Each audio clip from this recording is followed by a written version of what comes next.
My name is William Hemphill. I'm a licensed professional counselor in the state of Georgia. I am the owner of Faith and Family Empowerment, uh, a counseling business that actually works a lot with couples of faith, especially in learning how to deal with conflict resolution and building communication skills and reconnection with marriage. That's our primary focus.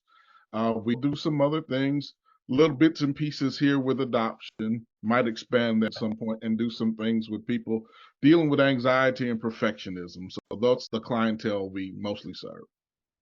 Very cool. I don't know if you know this, but we're a foster adoptive family. Did you know I don't that? know if I knew that or not. So Okay, yeah. yeah, Are you yeah. kids? We adopted three. They're grown now. So all the ones back in the house, they're grown. Yeah, that kind of happens sometimes, right? Yeah. Well, what prompted you to speak with me and start working with us? What was sort of going through your head at that time?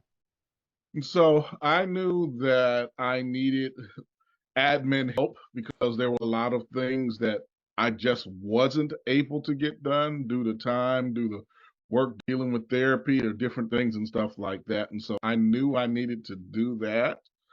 Right. I also knew probably I needed somebody that was trained in doing some admin work because part of being a solo practitioner, you do so many things without even thinking about it that I at times didn't know what I didn't know or what I knew I wasn't able to communicate as well. And so that was one of the things I had done. And I had reached out and asked around. And of course, Jamal told me about y'all. And so that's how we kind of got together. Yeah. And you said something really interesting there. You didn't know not only what you didn't know, but you didn't know what you knew. Yes, Uh, both of them actually. Yeah. that's very common with leaders. You just sort of do things. You have an automatic process or an automatic um, way that you just think about all the little steps. Mm-hmm. So that becomes a roadblock for some people in terms of getting help because they think, well, I just do the things and I don't even know how to like hand that off. I mean, probably could do it, but I don't even know what I do. I just do it. Is that part of your experience? I would say that was part of my experience. I mean, I knew the basic things when I talked to people before about answering calls, scheduling clients, and different things like that. But there's a lot of stuff either that I didn't know that I was doing, or I wanted to get to that I couldn't get to do in an efficient and timely manner. Right. Yeah. So since you've been working with us, what's been one of the best things that REA has done for you? So I would say I call this a highlight for me because since I've been there, I did actually speak at a conference talking about imposter syndrome. So long as I spoke, it was like about an hour and a half session almost. But my VA actually helped me prepare for that because she helped the slides, tweak the slides. I could send the ideas to her. She could edit, adjust, and different things and stuff like that, which is something that would have taken me a very long time to do Right. actually. And so with her doing that, I could just, for instance, work on the speech, work on the ideas. If I saw something I needed to be tweaked, I could just send it to her. And I didn't have to worry about it. So we might call that a big highlight, but there's been quite a few other things too, actually. Uh, Okay. yeah, I'm thinking about now one of the things that we're doing pretty regularly is we're building an audience on Instagram now. And that helps out a lot because of some of the work she's done with, creating things on Canva, and she's able to send those things out regularly. And then I do maybe like minute-long clips or something like that. So between us, we probably have something that's hitting Instagram and Facebook every day just to start building that know, like, and trust factor. And that's Sure. one of the things I really didn't have the time to do. So. Wow. That's great. I love that you're able to utilize some of the skill sets that she already has, Mhm. bring to the table, and integrate that into some of your needs and what you need as well, which is part of our matching process as well, is trying to find that perfect balance there. What were maybe you've had a hurdle or two in kind of getting acclimated with someone? What would be an example of maybe a hurdle that you've had to overcome? As far as me and her, I don't think we had that many hurdles. We just kind of talked and flowed pretty much from day one, you know. Okay. One of the things, I guess, because I was in this position, I'm open to ideas and stuff like that. And so we could come back and talk and different things like that about different ideas, what she's seeing, what I'm seeing, and we could go back and forth. And so for me, it was actually a pretty easy match as far as getting that together.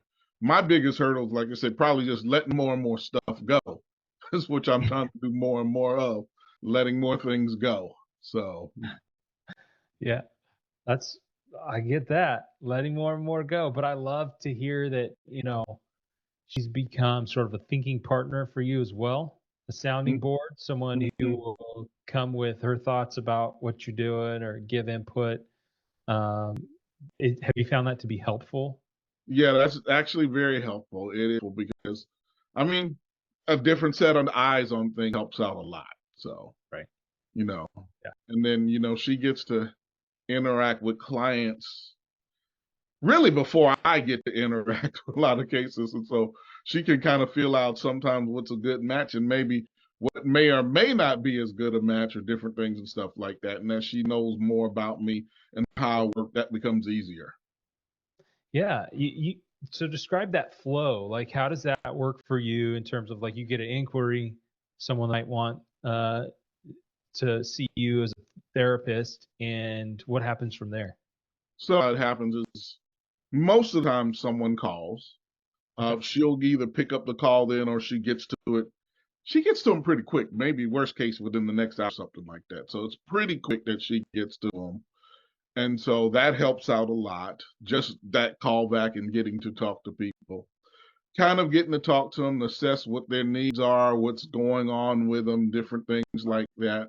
I mean, she knows some things now, like if someone tries to see me out of the state of Georgia, she knows we can't really do that because of licensing issues, different things like that. She knows, well, she'll ask me about something like this. I don't normally see kids, but maybe there might be a teenager here or there. So she might call me, ask me, or text me, and then I just get back to her about whether I can see him, this or that. And so just those things like that. She knows a little bit about my process and how I start to work with clients so they can ask her questions. What's it like? She can tell them the first call is an intake call. And then after it with couples, for instance, I'll have an individual session with each member of the couple. So she can kind of give them a feel of different things that goes on. Right. Very good.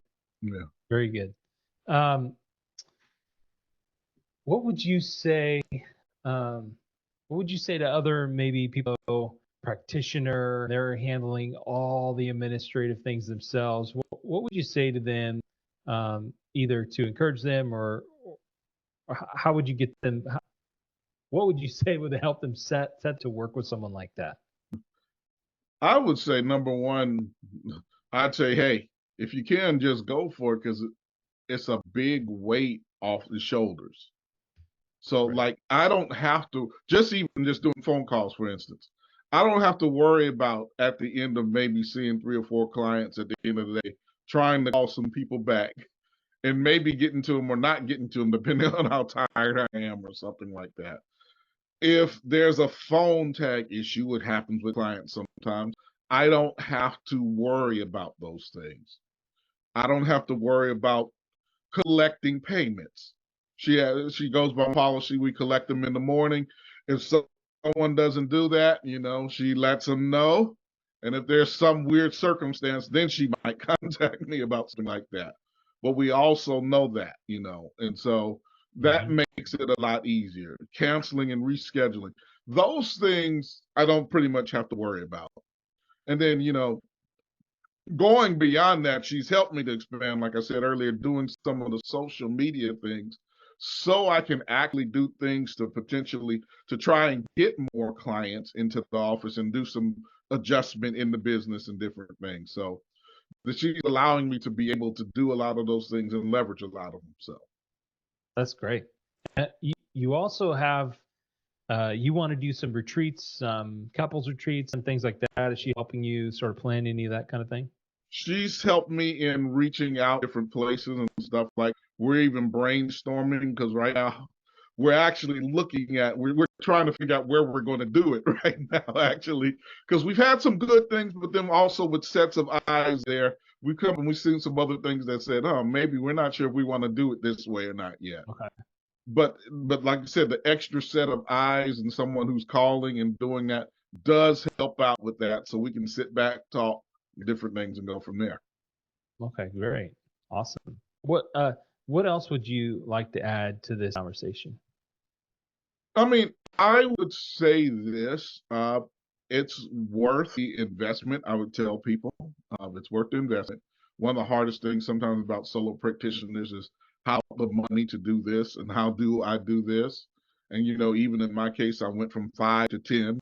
And so we're Mhm. doing that, but just trying to do that so you can get the freedom, so you can do hopefully some more things like see clients or maybe some other practice things that you want to do business wise or something like that. And so I definitely recommend getting a virtual assistant because I don't have to worry about it as much. When I'm Yes. doing intensives, I don't have to worry about it. I know the office stuff is basically taken care of. And she does know how to contact me, which contact me unless it's an emergency or something like that. I mean, we chat and stuff like that. But she knows already. So, okay, this is intensive week. He's probably going to be available here. He's probably not going to be available here. So That's right. things like that. Yeah. So you started off with 5 hours a week, and Yes. then you saw the potential there. You quickly said, "Let's kick this up to 10 hours a week." And has that been a good cadence for you? A good amount of time? Yeah, that has been a good cadence for me. I could see potentially at some point going up more. A lot of it is, right now just doing things to structure and get things together to prepare ourselves to do those because it does help out a lot. It does really help out a lot. Especially, I would think when you're gone for those intensives. So those are just about a whole work week, right? That you're out of Pretty office. much, yeah, yeah. When I'm gone on intensive, it's Monday through Thursday. And because I'm working with clients in an intensive, I don't really have time to answer a phone or maybe get back messages if I'm on a break or something like that, or really check emails. And so it helps out because I don't have to worry about that nearly as much. It's Right. kind of like if I see something in email, well, most of them go to her now anyway, but every once in a while, some people send something to me, I can just forward it and it's done or something like that. If there's really an issue, she could text me and I can tell her I can get it to her in a break. But other than that, I don't have to worry about that too much. So, So instead of things sort of piling up, mm. you got someone in your corner dealing with things as they come in so that when you come back from your intensive week, you don't have to, there's not a mound for you to Yeah, wait. there's not a mound of things that's sitting there to try to take care of. So, Oh, that's great. That's great.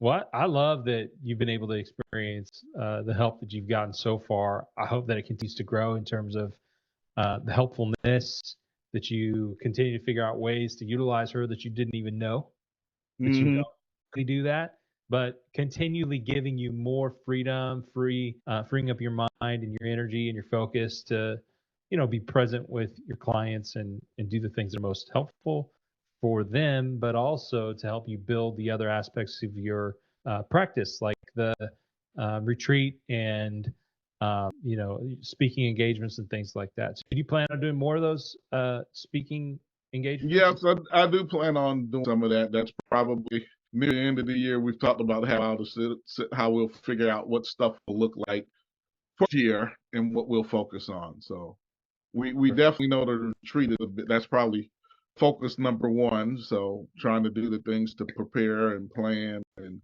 different things for that location, getting people there and all of that. So that's it, number one. But then we'll lay out other things probably going back from that too. So That's great. That's great. Well, thanks for just spending some time speaking this out to me, letting me know kind of how things are going. We want to support you in any way that we can. If there's ways that we can help or make adjustments, for your business and your benefit, then please do reach out and let me know about that. Well, Mike, thanks so much. It's a pleasure working with all of you, and Ashley has been